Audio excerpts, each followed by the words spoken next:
Obras completas. Tomo 1. Amor, culpa y reparación. Por Melanie Klein. 35. 9. Estadios tempranos del complejo de Edipo. 1. En mis análisis de niños, especialmente entre 3 y 6 años, he obtenido una serie de conclusiones que resumiré a continuación. Frecuentemente me he referido a que el complejo de Edipo comienza a actuar más temprano que lo que generalmente se supone. En mi trabajo, Los principios psicológicos del análisis infantil, expongo este tema con más detalles. Allí llegué a la conclusión de que las tendencias edípicas son liberadas a consecuencia de la frustración que el niño experimenta con el destete y que hacen su aparición al final del primer año de vida y principios del segundo. Son reforzados por las frustraciones anales sufridas durante el aprendizaje de hábitos higiénicos. La siguiente influencia determinada en los procesos mentales es la diferencia anatómica entre los sexos. El niño, al sentirse impelido a abandonar la posición oral y anal por la genital, pasa a los fines de penetración asociados con la posesión del pene. Así cambia no solo su posición libidinal, sino también su fin, y esto le permite retener su primitivo objeto de amor.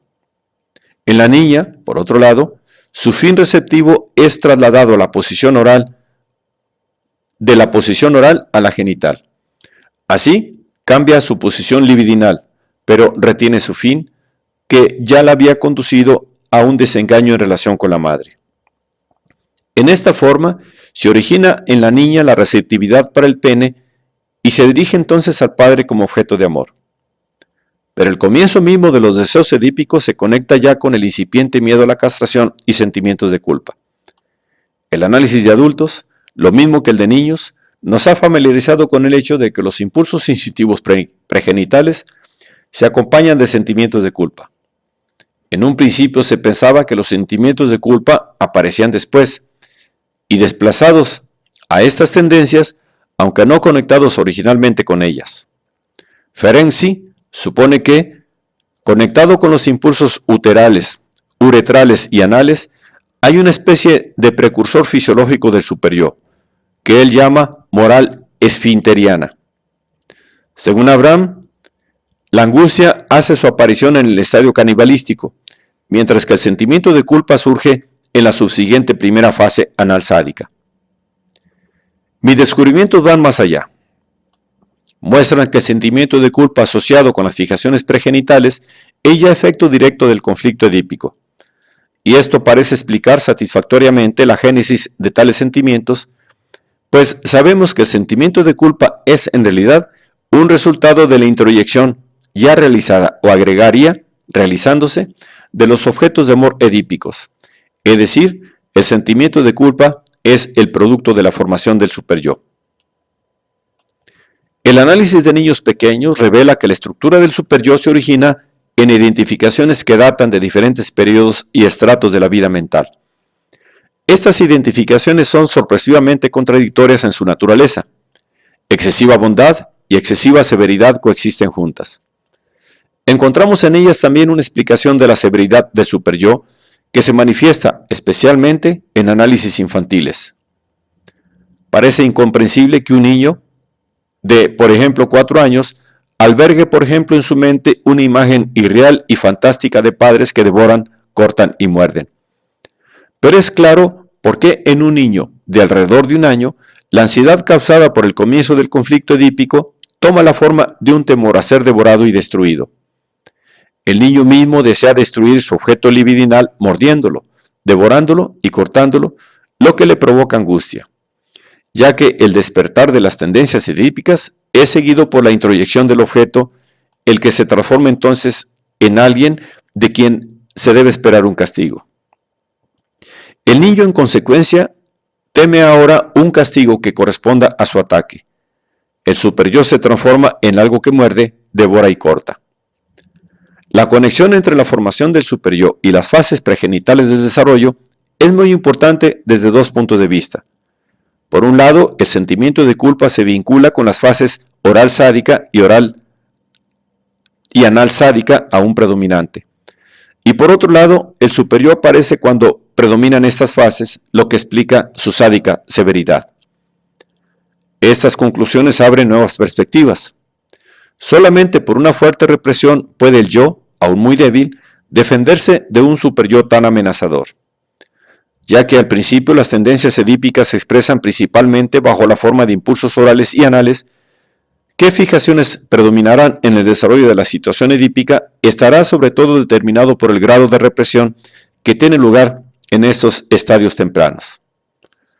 Otra razón de que sea tan importante la conexión directa entre la fase pregenital del desarrollo y el sentimiento de culpa es que las frustraciones orales y anales son el prototipo de toda frustración posterior en la vida. Se sienten al mismo tiempo como un castigo y por lo tanto producen ansiedad. Estas circunstancias hacen que la frustración sea sentida más agudamente y esa amargura contribuye sobremanera a hacer más penosas todas las frustraciones ulteriores. Encontramos que se derivan importantes consecuencias de estar el yo tan poco desarrollado cuando es asediada por la aparición de las tendencias edípicas y la incipiente curiosidad sexual asociada a ellas.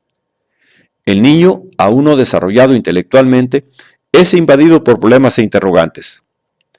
Uno de los más amargos motivos de queja que hemos encontrado en el inconsciente es que esta cantidad abrumadora de interrogantes, que son aparentemente solo en parte conscientes, y aun cuando son conscientes, no pueden ser expresados en palabras, permanecen sin contestación.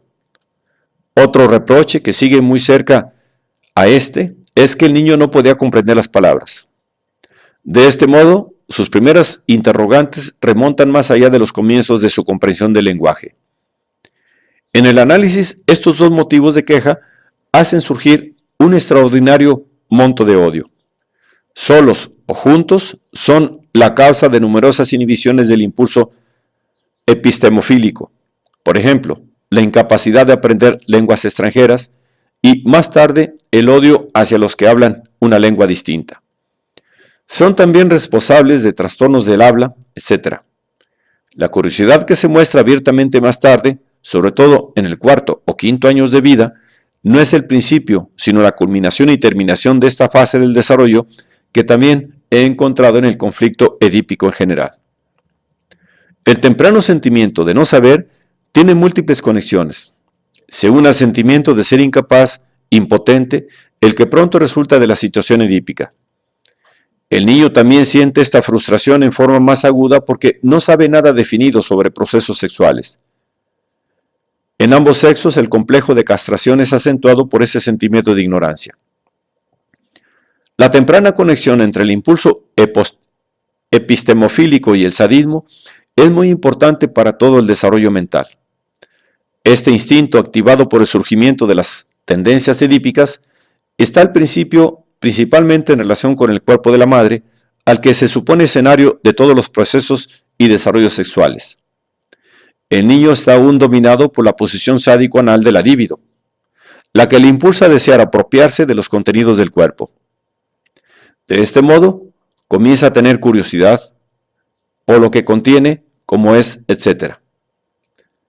De esta manera, el instinto epistemofílico y el deseo de tomar posesión llegan pronto a estar íntimamente conectados el uno con el otro y al mismo tiempo con el sentimiento de culpa provocado por el incipiente conflicto edípico.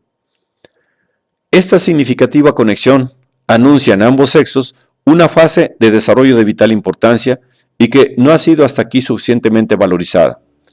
Consiste en una identificación muy precoz con la madre. El curso seguido por esta fase femenina debe ser examinado separadamente en niños y niñas, pero antes de hacerlo, trataré de demostrar su conexión con la fase previa que es común a ambos sexos. En el temprano estadio sádico-anal, el niño pasa su segundo trauma grave, que refuerza su tendencia a alejarse de la madre. Ella ha frustrado sus deseos orales y ahora interfiere también en sus placeres anales. Parecería que en este momento las frustraciones anales hacen que las tendencias anales se unan a las tendencias sádicas. El niño desea tomar posesión de las heces de la madre, penetrando en su cuerpo, cortándolo en pedazos, devorándolo y destruyéndolo. Bajo la influencia de sus impulsos genitales, el niño comienza a dirigirse a su madre como un objeto de amor. Pero sus impulsos sádicos están en plena actividad, y el odio, originado en las más tempranas frustraciones, se opone fuertemente a su amor objetal del nivel genital. Un obstáculo aún mayor a su amor es el temor de ser castrado por el padre, el que surge con los impulsos edípicos. El grado que alcance la posición genital dependerá en parte de su capacidad de tolerar esta ansiedad. En esto, la intensidad de las fijaciones oral sádicas y anal sádicas es un factor importante. Condicionan el monto de odio que el niño siente hacia su madre, y esto, a su vez, le impide en mayor o menor grado alcanzar una relación positiva con ella. Las fijaciones sádicas ejercen también una influencia decisiva en la formación del superyo, que aparecen mientras esta fase está en pleno predominio. Cuanto más cruel es el superyo, más terrorífico parecerá el padre castrador, y el niño, en su huida de los impulsos genitales, se aferrará tenazmente a los niveles sádicos, niveles que en última instancia también colorean sus tendencias edípicas. En estos estadios tempranos, todas las posiciones del desarrollo edípico son catectizadas en rápida sucesión. Esto, sin embargo, no se nota, porque el cuadro está dominado por los impulsos pregenitales. Además, no se puede trazar una línea rígida entre la actitud activa heterosexual, que se expresa en el nivel anal, y el posterior estadio de identificación con la madre. Hemos llegado ahora a la fase de desarrollo de la que ya hablé, denominándola fase femenina. Tiene sus bases en el nivel sádico anal y da a este nivel un nuevo contenido, ya que las heces son ahora equiparadas con el hijo anhelado, y ahora el deseo de robar a la madre se dirige al niño como a las heces. Aquí debemos distinguir dos fines, que se combinan entre sí. Uno surge del deseo de tener hijos y la intención es apropiarse de ellos, mientras que el otro está motivado por los celos de los futuros hermanos y hermanas, cuya aparición se espera, y por el deseo de destruirlos dentro de la madre. Un tercer objeto de las tendencias sádico-orales del niño dentro de la madre es el pene del padre. Lo mismo que en el complejo de castración de las niñas, también en el complejo femenino del varón hay en el fondo el deseo frustrado de un órgano especial. Las tendencias a robar y destruir están en relación con los órganos de la concepción, embarazo y parto, que el niño piensa existen en la madre, y además con la vagina y los pechos, fuente de la leche, que son codiciados como órganos de receptividad y abundancia desde la época en que la fase libidinal es puramente oral. El niño teme el castigo por haber destruido el cuerpo de la madre. Pero además de esto, su temor es de naturaleza más general, y aquí tenemos una analogía con la ansiedad asociada con los deseos de castración de la niña. Él teme que su cuerpo sea mutilado y desmembrado, y este temor también significa castración. Aquí tenemos una contribución directa al complejo de castración. En este temprano periodo de desarrollo, la madre que saca las heces del niño también significa una madre que lo desmembra y lo castra. No solamente por medio de las frustraciones anales que ella inflige, prepara el terreno para el complejo de castración. En términos de realidad psíquica, ella es ya la castradora. Este temor a la madre es tan abrumador porque está unido a él un intenso temor a ser castrado por el padre. Las tendencias destructivas cuyo objeto es el vientre están también dirigidas con toda su intensidad sádica, oral y anal contra el pene del padre, que se supone situado allí. Es en este pene donde se centra en esta fase el temor a la castración por el padre.